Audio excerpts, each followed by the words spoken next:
Alors effectivement, les départements sont très impactés par la crise énergétique.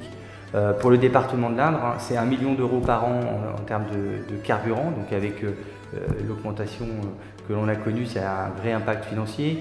Et puis, pour exemple, nos collèges avec 800 000 euros entre le gaz et l'électricité, on est aujourd'hui sur une moyenne de 800 000, il y a un an, on est à 1 million d'euros. Oui, ça a un impact fort et ça nous demande de penser autrement et systématiquement sur l'ensemble de nos installations. Nous mettons des panneaux photovoltaïques quand on peut, on a un chauffage adapté qui nous permet également de faire des économies et puis on travaille sur tout ce qui est économie d'énergie en isolant nos bâtiments.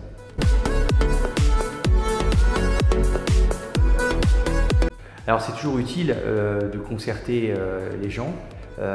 Maintenant je sais que la concertation elle a ses limites et sur notamment un des dossiers qui est proposé, la santé, l'ensemble des acteurs du territoire sur des départements en tension comme l'Indre, sur le plan médical on sait très bien pertinemment qu'il faut une décision forte de l'État pour pouvoir pallier à ce manque de profession médicale sur notre département. Il faut que les étudiants en médecine soient contraints à la fin de leurs études de faire au moins une année à minima dans les départements en tension, de façon à combler ce vide qui devient pour certains habitants de nos départements ruraux une vraie problématique. On a à peu près 10% des Indriens qui n'ont pas de médecin traitant. Voilà, donc c'est une vraie difficulté et je pense que sur ces dossiers-là, la concertation est une chose, mais là il faut faire plutôt des actions fortes. Alors effectivement, on a, j'allais dire, des décisions descendantes de l'État sur les collectivités départementales. Je prends tout simplement la revalorisation des salaires des fonctionnaires à 3,5%, qui en soi, bien sûr, c'est une mesure que l'on ne peut que approuver, bien évidemment, mais ça a un impact financier d'1,4 million d'euros sur le budget du département de l'Indre, qui est autour de 200 000 euros en fonctionnement. Et puis, tout de suite après, on a eu 4% de revalorisation du RSA, qui là aussi a eu un impact de 1,3 million d'euros sur notre budget. Et tout ça, ce sont des mesures que nous ne décidons pas, qu'on nous impose, et en face, on n'a pas les recettes.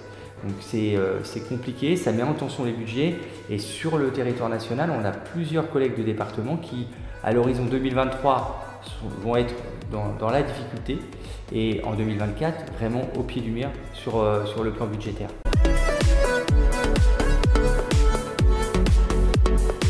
Alors, sur le département de l'Indre, on est en train de travailler sur, j'allais dire, cette compensation du RSA par des heures travaillées.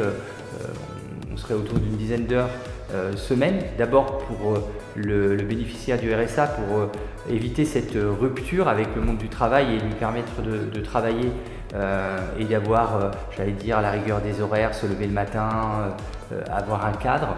Donc pour la personne, c'est une chose. Et puis, je trouve que c'est une juste contrepartie finalement de cette allocation qui lui permet normalement le retour à l'emploi.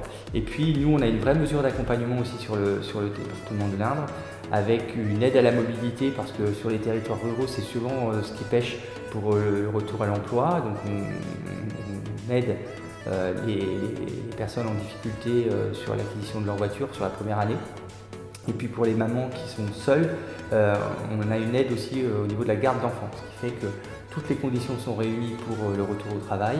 Et j'allais dire, sur le temps où on touche le RSA, ça me semblerait normal qu'il participe à la vie indrienne en travaillant 10 heures sur cette semaine.